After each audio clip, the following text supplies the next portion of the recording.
সদানন্দ বয়স প্রায় 50 বছর। বেশ লম্বা দেহের গঠন।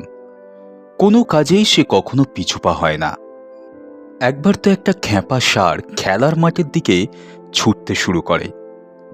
মাঠের পাশেরই একটা স্কুলের বেশ কিছু ছেলে মেয়ে সেখানে খেলা করছিল। আশেপাশে সকলে বেশ উত্তেজিত হয়ে পড়ল। সবাই চিৎকার করতে লাগলো, ওরে ধর ধর, বাচ্চাগুলো গেল, খ্যাপা ষাঁড়ের হাত থেকে বাচ্চাগুলোকে বাঁচা। কিন্তু এগোবেটাকে কে ঠেকাবে? এই ধর্মের সারকে ঠেকানো কি সহজ কথা?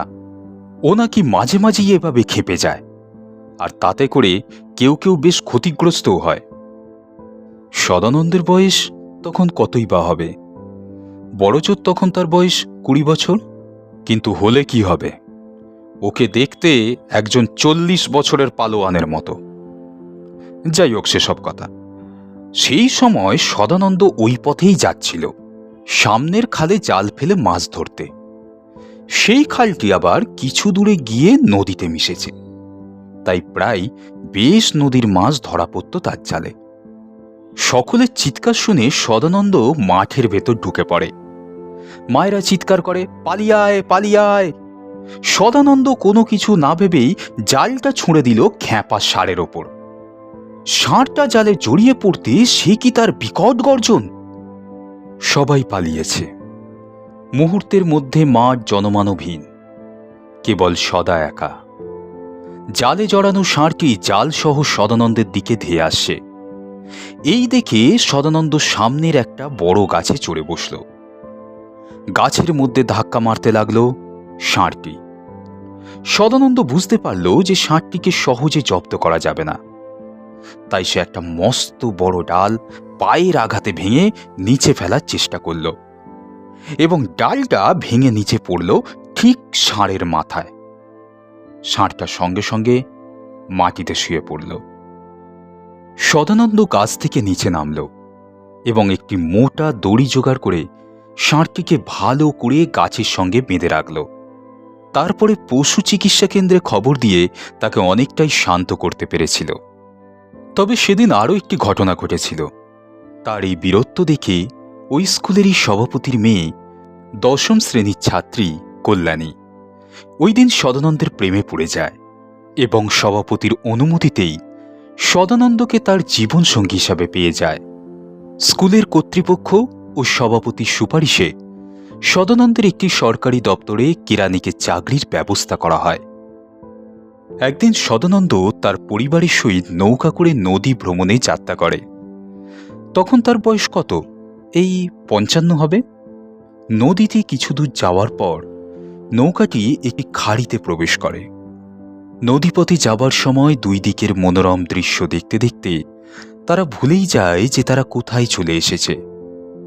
হঠাৎ আকাশে একটা কালো মেঘের দেখা। মাঝি বলে, সবাই সামনে থেকে ভেতরে চলে এসো, আকাশের অবস্থা ভালো নয়। বলতে বলতে নদীতে প্রবল ঢেউ আসে। ওদের সঙ্গে আসা সকল নৌকাই বিচ্ছিন্ন হয়ে পড়ে। প্রবল ঝড় ও সেই সঙ্গে ঢেউ বেশ কিছুক্ষণ ধরে তাণ্ডব চলতে থাকে। যখন সব শান্ত হয়ে যায়, দেখা যায় যে সদানন্দের নৌকাটি উপড়ে পড়া দুটি গাছের মধ্যে আটকে আছে। কিন্তু সেখানে সদানন্দকে দেখতে পাওয়া যায় না। তার স্ত্রী নৌকায় জড়সড় হয়ে বসে আছে। মাঝিরা জঙ্গল থেকে বেরিয়ে আসে, তবে তাদের সঙ্গে আসা বাকি কোনো নৌকাই আশেপাশে ছিল না। সদানন্দের স্ত্রীর অনুরোধে বহু খোঁজাখুঁজির পরেও জঙ্গলে বা নদীর পাড়ে কোথাও সদানন্দকে খুঁজে পাওয়া গেল না। অবশেষে তারা ঘরে ফিরে এলো। পরদিন দেখা যায় তাদের সঙ্গে যারা যারা গিয়েছিল তারা প্রায় সকলেই ফিরে আসে, কিন্তু সদানন্দ আর আসে না। এইভাবে প্রায় বেশ কয়েক মাস কেটে গেল। ওরা ধরে নেয় যে সদা হয়তো আর ফিরে আসবে না। এইরূপ অবস্থায় তার সংসারের কথা ভেবে তার চাকরিটা তার ছেলে পেয়ে যায়। নিযুক্ত হয় সরকারি কর্মী হিসাবে। কল্যাণী তার ছেলে, বৌমা এবং নাতি নাতনিদের নিয়ে নতুনভাবে জীবন শুরু করে। ছেলে তার মায়ের খুবই খেয়াল রাখে। তার মনে কেবলই মনে হয় যে তার বাবা আজও বেঁচে আছে। একদিন হয়তো বাবা ঠিকই এসে হাজির হয়ে যাবে। ওদিকে ঝড় কমে গেলে দেখা যায় যে সদানন্দ কাদা মাখা অবস্থায় পড়ে আছে। তার চারদিকে কিছু লোক ঘিরে দাঁড়িয়ে। সদা ওদের কাউকেই চিনতে পারে না। ওরা সকলেই জঙ্গলেরই বাসিন্দা। কেউ মধু সংগ্রহ করে, কেউ বা কাঠ সংগ্রহ করে, কেউ বা মাছ ধরে। তবে তারা যে বেশ মানবিক সেটা বোঝা যায়। তারা সদাকে নিয়ে একটা হোগলা পাতার ছাওয়ার কুটিরের সামনে শুইয়ে দেয়।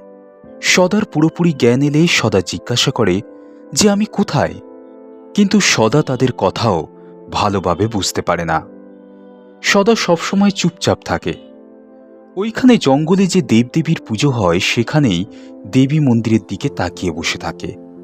ওই দেবীর পুজোয় যে প্রসাদ তা খেয়েই সদার দিন কেটে যায়। সে আর অন্য কিছু খায় না। এইভাবে দীর্ঘদিন কেটে গেল। তার চেহারা ও শারীরিক গঠনও কিছুটা পরিবর্তন হয়। জঙ্গলের আদিবাসীদের পোশাকে ও তার বড় বড় চুলে তাকে সাক্ষাৎ কোনো তান্ত্রিকের মতোই দেখায়। সকলেই মানতে থাকে বাবাজি বলে।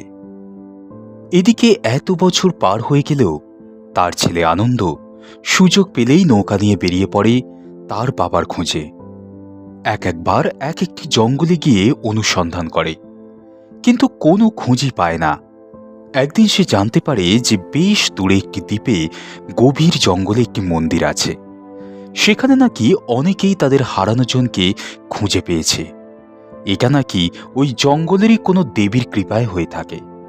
যেমনি শোনা অমনি কাজ। সদার ছেলে আনন্দ তার মাকে নিয়ে বেরিয়ে পড়ে। তারা বেশ কয়েকটি জঙ্গল পেরিয়ে সেই মন্দিরের কাছাকাছি যেতেই দেখে আকাশ ঘন কালো মেঘে ছেয়ে গেছে। তাদের পূর্বের অভিজ্ঞতা অনুযায়ী তারা নৌকাটিকে একটি বড় গাছের সঙ্গে বেঁধে জঙ্গলের ভেতর ঢুকে পড়ে।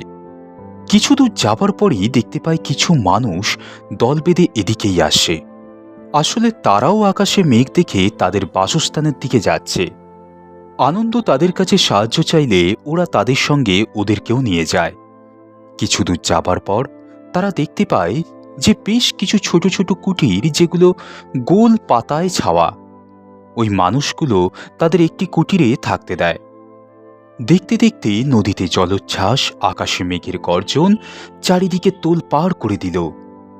আনন্দ ও তার মা লক্ষ্য করল এত কিছুর মধ্যেও ওই মানুষগুলোর মধ্যে কোনো প্রতিক্রিয়া দেখা যায় না। তাদের ভাব দেখে মনে হয় এ যেন অতি সাধারণ ঘটনা। জঙ্গলের মানুষগুলোর কাছে মেঘের গর্জন, জলোচ্ছ্বাস এ কোনো নতুন ঘটনা নয়। তারা কুটিরে বসে লক্ষ্য করে জলোচ্ছ্বাস। কখনো কখনো তাদের কুঠিরের কাছাকাছি চলে আসে, আর তাতে করে কিছু মাছ উঠে আসছে জলের স্রোতে। জল কমে গেলে তারা সেই মাছগুলোকে ধরে এনে একটি পাত্রে জমা করছে। এক নতুন অভিজ্ঞতা, যেটা আনন্দের কাছে দুঃসাধ্য কাজ, সেটা তাদের কাছে কত সহজ সরল। অতি সাধারণ জীবনযাপন তাদের। এভাবেও মানুষ বেঁচে থাকতে পারে।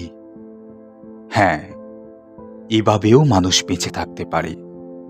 ভোরবেলা পাখির কলতানে আনন্দ ও তার মায়ের ঘুম ভেঙে যায়। তারা তাদের যাত্রা শুরু করার কথা ভাবে। এমন সময় দেখে এক সৌম্য দর্শন সাধু তাদের কুটিরের দিকে এগিয়ে আসছে এবং প্রত্যেকেই তাকে প্রণাম করছে। দীর্ঘদিন পরে তাদের এই বাবাজি আবার তাদের কাছে ফিরে এসেছে, কারণ তিনি মাঝে মাঝেই হারিয়ে যান, আবার ফিরেও আসেন। গতরাতে ওই সাধু বাবার ফাঁকা কুটিরেই আনন্দ ও তার মা একসাথে থাকার সুযোগ পেয়েছিল।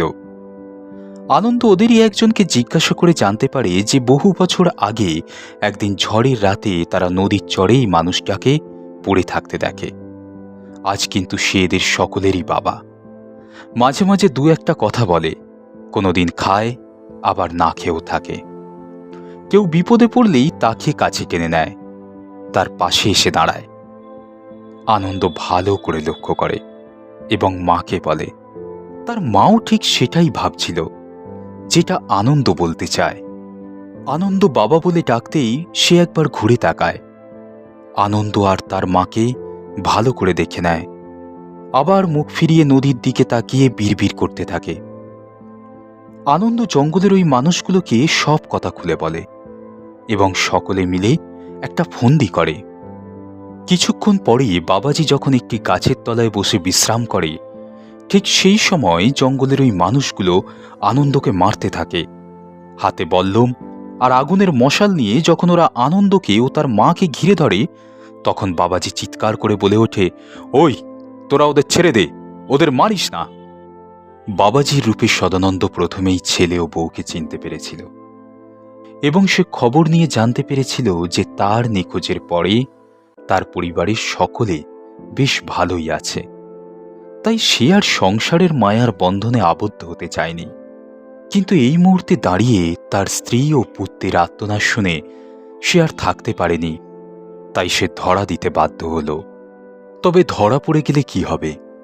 সে তার স্ত্রী ও পুত্রকে বুঝিয়ে বাড়িতে পাঠিয়ে দিল। অগত্যা তারা বাড়ির পথে রওনা দিল। কিছু দূর এসে পিছনে ফিরতেই তারা সদানন্দ বাবাজিকে আর দেখতে পেল না। বনের মধ্যে আবার যেন কোথায় হারিয়ে গেল। মা ও ছেলে হতাশ হলেও কিছুটা শান্তি নিয়ে বাড়িতে ফিরল। এক কথায় বলতে গেলে সব দেখে শুনে সদানন্দ ওদের শান্তিতে বেঁচে থাকার ব্যবস্থা করে দিল। হ্যালো, আমি রিজু রায়। আর এতক্ষণ তোমরা যে কণ্ঠটা শুনছিলে সেটা হলো আমার। এতক্ষণ আমি যে গল্পটা বলছিলাম, এই গল্পটির লেখক হচ্ছে সঞ্জয় কুমার দে। অসাধারণ লিখেছেন। তো আমি প্রত্যেককে একটা কথা বলবো যে আপনি যদি চ্যানেলে নতুন হয়ে থাকেন তাহলে অবশ্যই চ্যানেলটি সাবস্ক্রাইব করবেন, অবশ্যই লাইক করবেন এবং অবশ্যই কমেন্টস করে জানাবেন কেমন লাগলো।